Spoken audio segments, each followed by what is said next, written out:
Okay, this is for Secondary Math 3, Term 2, Test 2 Review. We had 2 different pages to prepare for the test. If you're in the old book, your page numbers are listed here. Most of us have transitioned to the new book. So page 226, numbers 22 through 36 even. Page 304, numbers 3 through 39, multiples of 3. We're going to start with page 226, number 22. These belong to the reciprocal function family. It says, graph each equation, identify the x and y intercepts, and the asymptotes of each graph. So, the generic form of a reciprocal is the following. Y equals a over x minus h plus k. The a, is the multiplier in the numerator, tells us a few things about the steepness of the graph. If a is greater than 1, the graph looks steeper. If a is a fraction between 0 and 1, it's less steep. And if a is negative, so if a is less than 0, it flips because it's negative. Okay? The minus h and the plus k are our shifts, horizontal and vertical shift. Okay, so the denominator right here is our horizontal shift. And with the horizontal shift, we think opposite. The k is the vertical shift. The vertical shift, we think same. So opposite, same. Okay, so for number 22, a is 1, which means the steepness doesn't change. Okay, and in the denominator, we can see the horizontal shift. After x, if there's any number after x in the denominator, we have a horizontal shift. Well, all we have is x, so that means the horizontal shift is 0. Outside of the fraction on the right-hand side, if there's something outside the fraction, that's the vertical shift. Right here, outside the fraction, we don't have anything, so the vertical shift is 0. Okay, so it's time to graph it. When we graph, we need to get some points. Remember, we learned how in our calculator to get some quick points. Since the horizontal shift is 0, we can graph around x equals 0, so we need a few values below and a few values above x equals 0. So that would be good to go from -3 to +3. If you grab your calculator, go to y equals, put in 1 divided by x. Oops, I did that wrong. 1 divided by x, okay? Now, if you go to graph, the blue table, go second table, it gives you the values. From -3 is -0.3 repeating. -2 is -0.5. -1 is -1. Then we get an error, which is great because that tells us something. Then we have +1, +0.5, +0.3 repeating. Okay, we are able to graph now.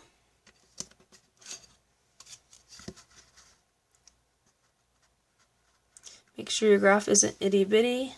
Make sure it's large enough that we can actually see what's going on.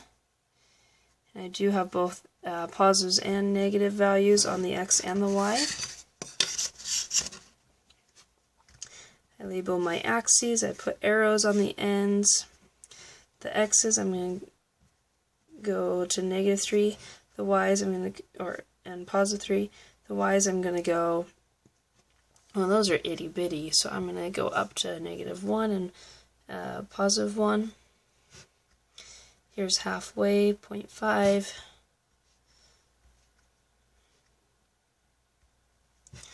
Okay, let's graph the points. -3, go left -3, down just a little bit to -3.3 repeating. -2, -0.5, -1, -1. Okay, and then again we have an error, so then we skip that one and go to 1, 1, 2.5, and 3, 3.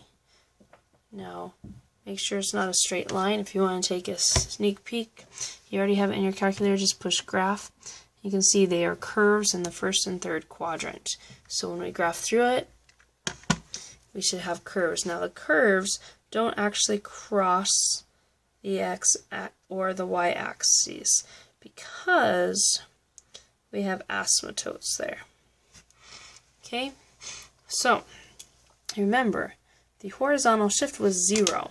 That's why we have an error at 0, because at 0 there is a vertical asymptote. So if you can take a different color and mark the vertical asymptote, and the vertical shift was outside the function, it's plus 0, so we have a horizontal asymptote right on the axis because it doesn't shift up or down. Okay, so we were asked to identify the x and y intercepts. Well, we just talked about the x-intercepts. It never crosses the x-axis. So the x-intercepts and the y-intercepts, we have a asymptote, and the y-intercepts are both none.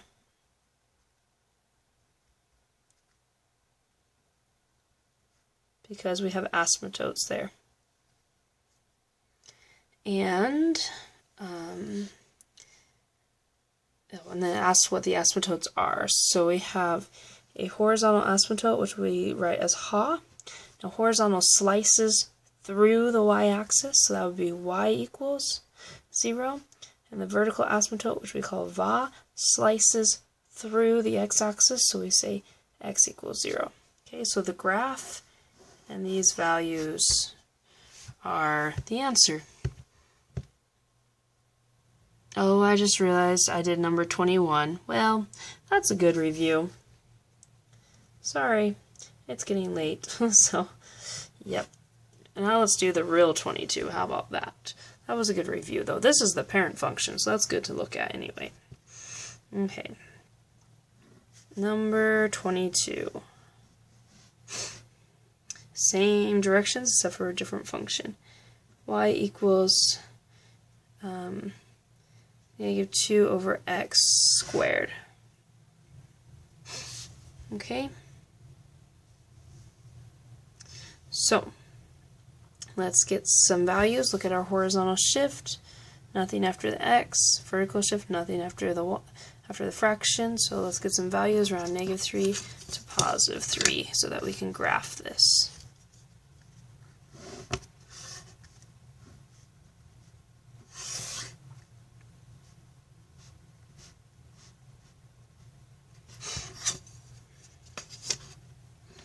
Okay, again, we can use our calculator. Go to y equals, type in negative 2 divided by, oops, I keep finishing something different, divided by x squared. Oops, I have something weird going on with my calculator. There we go, x squared. Okay, if you go to second table, gives you the table, and where you see the errors is great because it's showing you an asymptote. So we have negative 0.2 repeating, negative 0.5, negative 2, error, negative 2, negative 0.5, negative 0.2, repeating. If you want to take a quick peek at the graph, you can graph it and see where these points are. Because of the x squared, and the negative shows that it flips, and everything on the y's ended up being negative, so we're in the third and fourth quadrants only. Okay, so whenever the, well, if you square a negative and a positive, that would always create a positive. But since the numerator is negative, a negative divided by a positive would be a negative. That's why all of the values are down below the x-axis, because below the x-axis is where the negative values stand. So, let's graph this. Again, draw your x and y axes.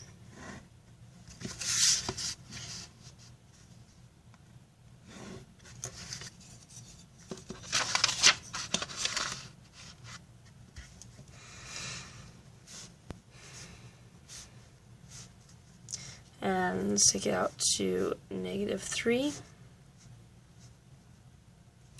down to -2,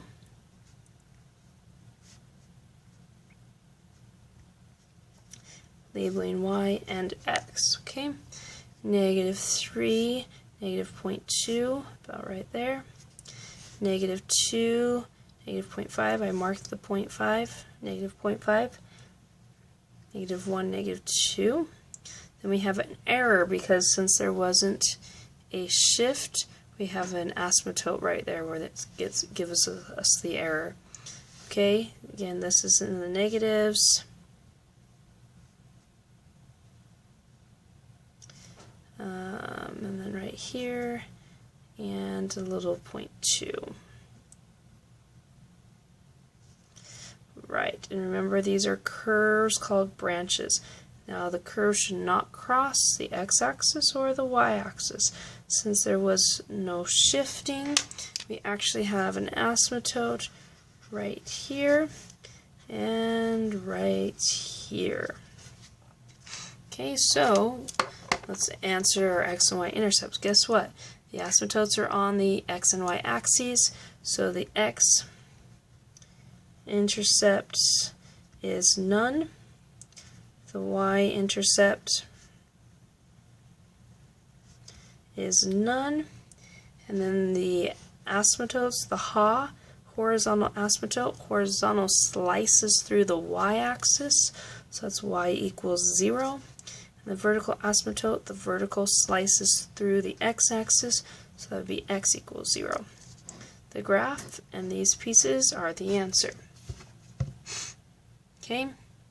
Next, number 24 will actually have some shifting, so we'll see a little bit of change going on.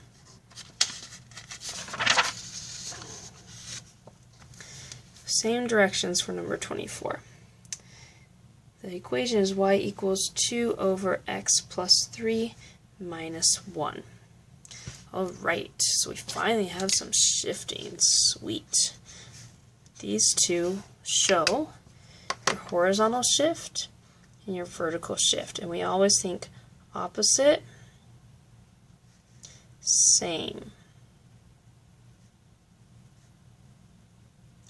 So opposite, plus 3, we think opposite. It actually means the graph shifts left 3. So the asymptote is shifting left 3. Therefore, the asymptote goes over to -3. So -3 is our center we're graphing around. So this time, when we get a table of values, we need values less than -3 and greater than -3. So a few less, we can go to say like -6, -6, -5, -4, -3. Now I need a few larger. -2, -1, 0 is plenty. So that -3 is in the middle. Also, the vertical shift -1 means the asymptote is no longer on the x-axis, it shifts down to -1. Alright, so grab the calculator. Now be careful when you type this in, clear the old stuff out. We have a fraction, so we can put parenthesis 2 divided by, the binomial also needs to be in parentheses, so parenthesis x plus 3. Now I have to do a double parenthesis to close, one to close the binomial, the last one to close the fraction. And outside of the parentheses is the -1. So again it reads parenthesis 2 divided by parenthesis x plus 3, double parenthesis -1. Okay, go to table. Ooh, error. Right at -3, just like I said. So I'm going to scroll up to -6. At -6 I have -1.6 repeating. Then I have -2, -3. The calculator's in the way, so my handwriting is awful. Error. And 1, 0. And -0.3 repeating. Okay, so time to graph. We have negatives and positives on the y-axis. The x's, we only were looking at the negatives, so what we can really do with the graph is we can actually kind of make it look like this. We don't need very much on the positive end of the axis. the x-axis, okay? Arrows, labels. Okay, let's take this out to -6. 1, 2, 3, 4, 5, -6. Okay, -3. And +1 is as high as we need to go. So let's graph. -6, -1.6 repeating. We go left -6, down 1 and a little past a halfway. -5, -2. -4, -3.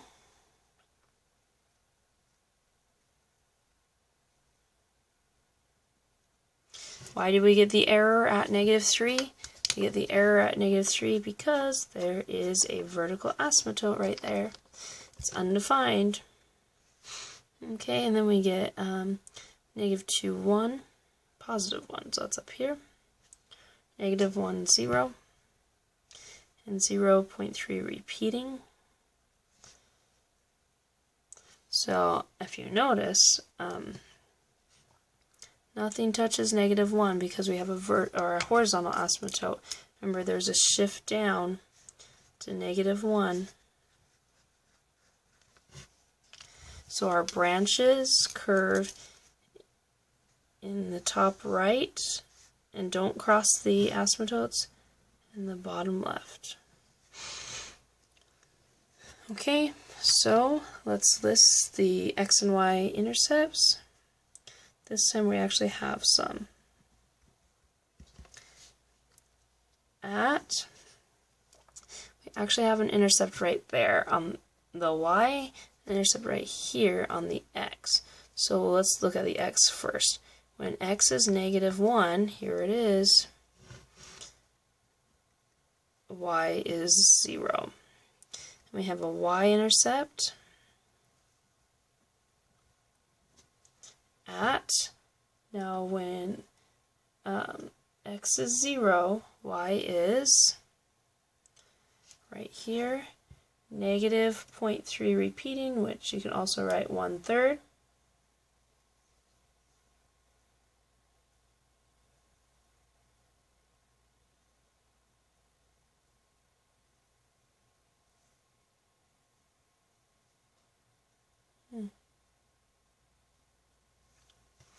Okay, so we have 0 and -1/3. Okay, then it asks for the asymptotes. Okay, so the horizontal asymptote, the horizontal slices through the y-axis, y equals -1.